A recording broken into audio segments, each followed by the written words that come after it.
आकाशवाणी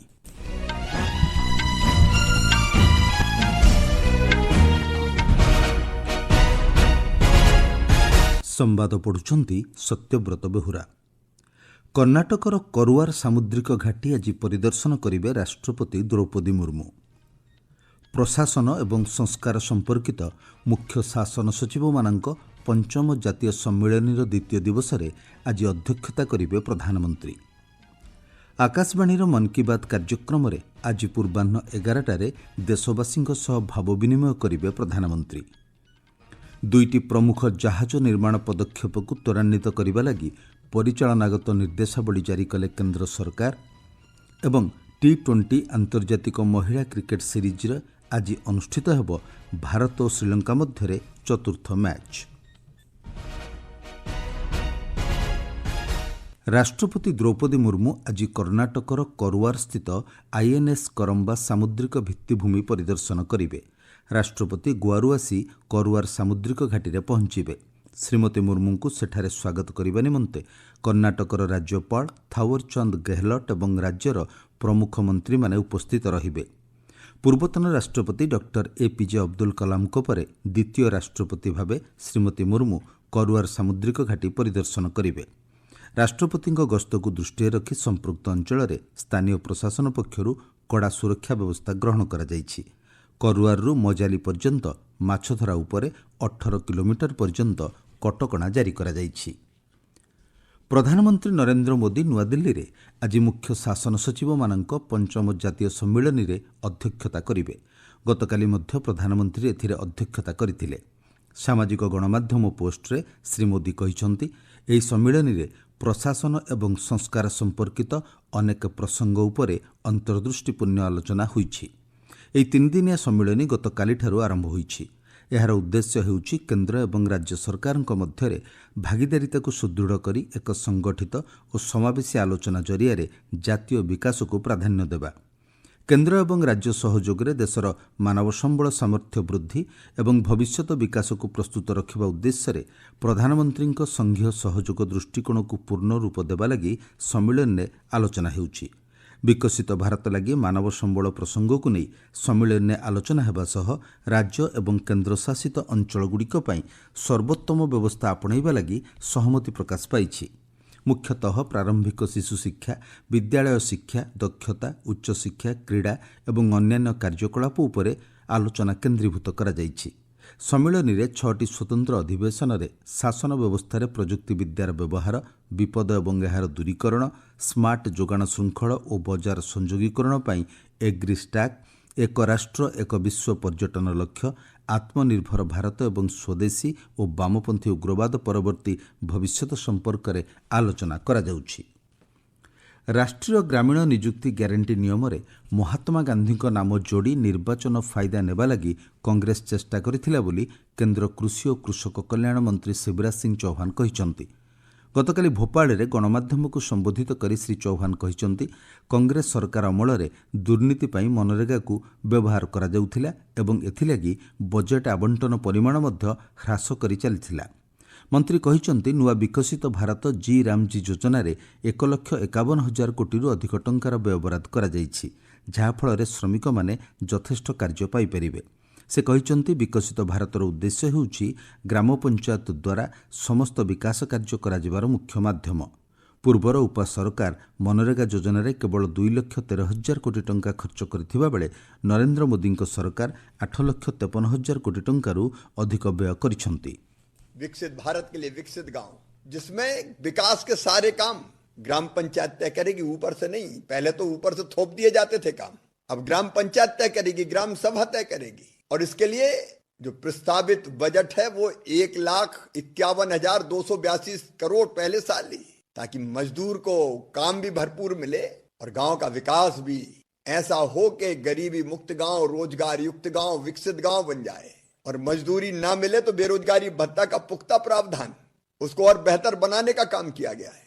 विकसित भारत जी राम जी योजना में और समय पर मजदूरी अगर ना मिले तो विलंबित मजदूरी के लिए अलग से अतिरिक्त राशि देने की व्यवस्था, ये तो पहले थी नहीं।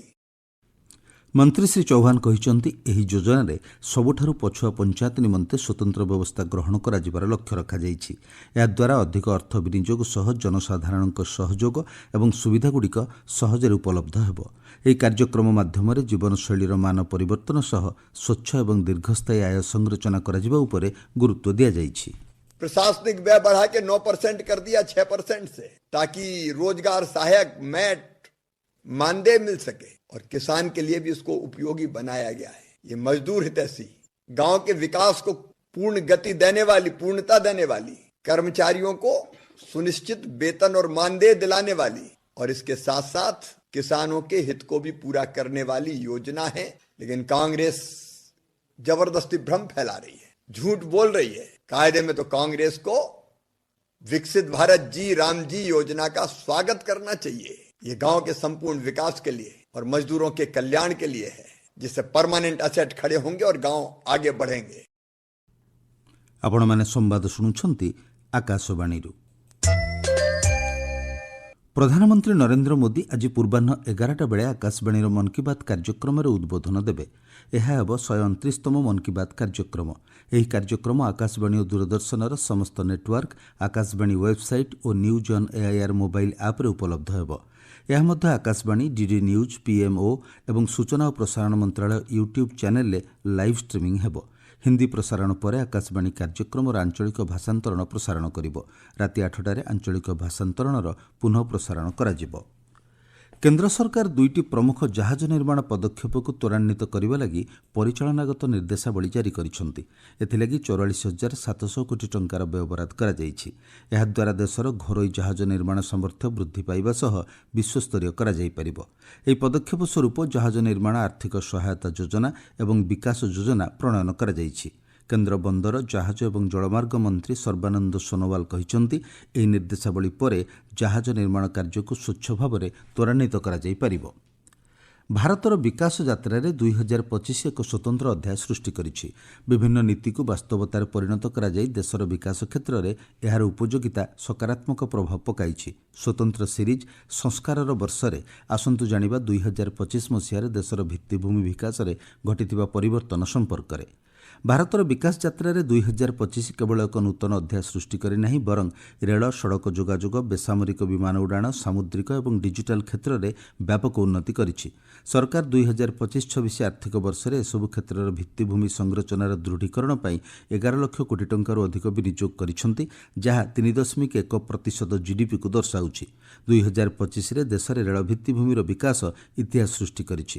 ଚଳିତ ବର୍ଷ ତାମିଲନାଡୁରେ ଭାରତର ପ୍ରଥମ ସାମୁଦ୍ରିକ ଉଠାପୋଲ ପମ୍ବନ ବ୍ରିଜ୍ ଉଦ୍ଘାଟିତ ହୋଇଛି। ଏହା ଦେଶର ଇଞ୍ଜିନିୟରିଂ କ୍ଷେତ୍ରର ଏକ ସଫଳତମ ନମୁନା ଭାବେ ବିଚାର କରାଯାଉଛି। ସେହିପରି ଉଦ୍ଧମପୁର ଶ୍ରୀନଗର ବାରାମୂଳା ରେଳ ସଂଯୋଗୀକରଣ ପ୍ରକଳ୍ପରେ ଚେନାବ ବ୍ରିଜ୍ର ମଧ୍ୟ ଉଦ୍ଘାଟନ କରାଯାଇଛି। ପ୍ରଥମ ଥର ପାଇଁ ଜାତୀୟ ରେଳ ନେଟୱାର୍କରେ ମିଜୋରାମକୁ ଯୋଡ଼ାଯାଇଥିବା ବେଳେ ଉତ୍ତର ପୂର୍ବାଞ୍ଚଳର ବିକାଶକୁ ନୂଆ ଗତି ମିଳିପାରିଛି। ପ୍ରଧାନମନ୍ତ୍ରୀ ନରେନ୍ଦ୍ର ମୋଦି ଏହି ରେଳ ଯୋଗାଯୋଗକୁ ଉତ୍ସର୍ଗ କରିବା ଅବସରରେ କହିଥିଲେ, ଏହା କେବଳ ଏକ ସଂଯୋଗ ବ୍ୟବସ୍ଥା ନୁହେଁ, ବରଂ ମିଜୋରାମର ଲୋକମାନଙ୍କ ପାଇଁ ପରିବର୍ତ୍ତନର ଏକ ନୂଆ ଅଧ୍ୟାୟ। ଦେଶରେ ମେଟ୍ରୋ ନେଟୱାର୍କ 240 କିଲୋମିଟର ଥିବାବେଳେ 2025 ସୁଦ୍ଧା ଏହା 1000 କିଲୋମିଟରରୁ ଅଧିକ ହୋଇଛି। ଏବେ ଭାରତର ମେଟ୍ରୋ ନେଟୱାର୍କ ବିଶ୍ୱର ତୃତୀୟ ବୃହତ୍ତମ ମେଟ୍ରୋ ନେଟୱାର୍କ ପାଲଟିଛି। ବିହାରର ପ୍ରଥମ ବନ୍ଦେ ମେଟ୍ରୋ ଜୟନଗର ପାଟନାକୁ ସଂଯୋଗ କରୁଥିବା ବେଳେ ବିଶ୍ୱର ତୃତୀୟ ବୃହତ୍ତମ ବେସାମରିକ ବିମାନ ଚଳାଚଳ କ୍ଷେତ୍ରରେ ଭାରତରେ 2014 ମସିହାରେ 74ଟି ବିମାନ ବନ୍ଦର ଥିବାବେଳେ 2025 ସୁଦ୍ଧା ଏହା 163କୁ ବୃଦ୍ଧି ପାଇଛି। ସେହିପରି ଜାତୀୟ ରାଜପଥ ନେଟୱାର୍କ 2019 ମସିହା ସୁଦ୍ଧା 1,32,000 କିଲୋମିଟର ଥିବାବେଳେ ଏବେ ଏହା 1,46,000 କିଲୋମିଟରକୁ ବୃଦ୍ଧି ପାଇଛି। ତାଇୱାନର ଉତ୍ତର ପୂର୍ବ ଉପକୂଳରେ 6.6 ସାନ୍ଦ୍ରତା ବିଶିଷ୍ଟ ଭୂକମ୍ପ ଅନୁଭୂତ ହୋଇଥିବା ଆମେରିକାର ଭୂବିଜ୍ଞାନ ସର୍ବେକ୍ଷଣ ସଂସ୍ଥା କହିଛି। ବିଳମ୍ବିତ ରାତି ପ୍ରାୟ ସ୍ଥାନୀୟ ସମୟ 11:05ରେ ଇଲାନ ଉପକୂଳ ସହରର 32 କିଲୋମିଟର ଦୂରବର୍ତ୍ତୀ ସ୍ଥାନରେ ତାଇପେଇର ରାଜଧାନୀ ସମେତ ଦ୍ୱୀପାଞ୍ଚଳରେ ଭୂକମ୍ପର ଝଟକା ଅନୁଭୂତ ହୋଇଥିଲା। ତେବେ ଏ ସମ୍ପର୍କରେ ଏପର୍ଯ୍ୟନ୍ତ କ୍ଷୟକ୍ଷତିର ଖବର ମିଳିନାହିଁ। ଟି20 ଆନ୍ତର୍ଜାତିକ ମହିଳା କ୍ରିକେଟ୍ ସିରିଜ୍ର ଆଜି ଚତୁର୍ଥ ମ୍ୟାଚ୍ ଭାରତ ଏବଂ ଶ୍ରୀଲଙ୍କା ମଧ୍ୟରେ କେରଳର ଥିରୁଅନନ୍ତପୁରମ୍ ସ୍ଥିତ ଗ୍ରୀନଫିଲ୍ଡ ଆନ୍ତର୍ଜାତିକ ଷ୍ଟାଡିୟମରେ ଅନୁଷ୍ଠିତ ହେବ। ଭାରତୀୟ ସମୟ ସନ୍ଧ୍ୟା 7ଟାରେ ମ୍ୟାଚ୍ ଆରମ୍ଭ ହେବ। ଏହି ସିରିଜ୍ରେ ଭାରତୀୟ ମହିଳା ଦଳ 3-0 ଆଗୁଆ ଅଛନ୍ତି। ମୁଖ୍ୟ ସମ୍ବାଦ ପୁଣିଥରେ। କର୍ଣ୍ଣାଟକର କରୁଆର ସାମୁଦ୍ରିକ ଘାଟି ଆଜି ପରିଦର୍ଶନ କରିବେ ରାଷ୍ଟ୍ରପତି ଦ୍ରୌପଦୀ ମୁର୍ମୁ। ପ୍ରଶାସନ ଏବଂ ସଂସ୍କାର ସମ୍ପର୍କିତ ମୁଖ୍ୟ ଶାସନ ସଚିବମାନଙ୍କ ପଞ୍ଚମ ଜାତୀୟ ସମ୍ମିଳନୀର ଦ୍ୱିତୀୟ ଦିବସରେ ଆଜି ଅଧ୍ୟକ୍ଷତା କରିବେ ପ୍ରଧାନମନ୍ତ୍ରୀ। ଆକାଶବାଣୀର ମନ୍ କି ବାତ୍ କାର୍ଯ୍ୟକ୍ରମରେ ଆଜି ପୂର୍ବାହ୍ନ 11টাରେ ଦେଶବାସୀଙ୍କ ସହ ଭାବ ବିନିମୟ କରିବେ ପ୍ରଧାନମନ୍ତ୍ରୀ। ଦୁଇଟି ପ୍ରମୁଖ ଜାହାଜ ନିର୍ମାଣ ପଦକ୍ଷେପକୁ ତ୍ୱରାନ୍ୱିତ କରିବା ଲାଗି ପରିଚାଳନାଗତ ନିର୍ଦ୍ଦେଶାବଳୀ ଜାରି କଲେ କେନ୍ଦ୍ର ସରକାର ଏବଂ T20 ଆନ୍ତର୍ଜାତିକ ମହିଳା କ୍ରିକେଟ୍ ସିରିଜ୍ରେ ଆଜି ଅନୁଷ୍ଠିତ ହେବ ଭାରତ ଓ ଶ୍ରୀଲଙ୍କା ମଧ୍ୟରେ ଚତୁର୍ଥ ମ୍ୟାଚ୍। ସମ୍ବାଦ ଶେଷ ହେଲା।